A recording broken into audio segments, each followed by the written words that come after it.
And now in the Trump presidency, a packed agenda for President Donald Trump as he prepares to head to Europe and the G20 summit. Along with prepping for talks with world leaders, the White House is discussing how to respond to North Korea's latest missile test. Secretary of State Rex Tillerson said the test represents, quote, a new escalation of the threat to the United States and its allies, and vowed to take stronger measures. CBS 4's Tiani Jones joins us now with the latest. Tiani. Lauren and Eugene, the missile flew higher and longer than any previous test today. World leaders will gather to help figure out what exactly those stronger measures should be.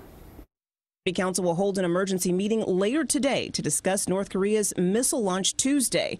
U.S. officials have confirmed it was, in fact, the nation's first successful test of an intercontinental ballistic missile. Analysts say had it been launched at a standard trajectory, it would have carried over 4,000 miles, far enough to reach Alaska. It's not much further than that for the 10,000 miles or so that it would need to reach New York or Washington, D.C.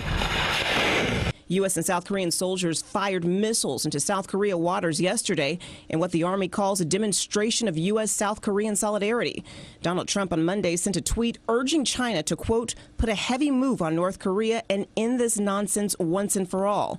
This, Trump last week after a meeting with South Korea's president. The era of strategic patience with the North Korean regime has failed, and frankly, that patience is over. Bill Richardson, a former ambassador to the UN who once helped negotiate with the North Koreans, is among those who says military action is not an option. Kim Jong-un is basically saying to President Trump, come at me.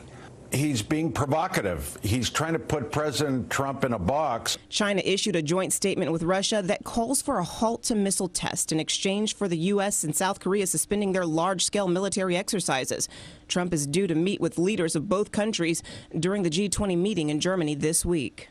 North Korean leader Kim Jong-un was quoted by the nation's state news agency as saying he would not negotiate with the U.S. to abandon its nuclear weapons program until Washington abandons its hostile policy against the North. China, in the meantime, in response to calls for tougher action, said it does not see room for significantly tougher sanctions.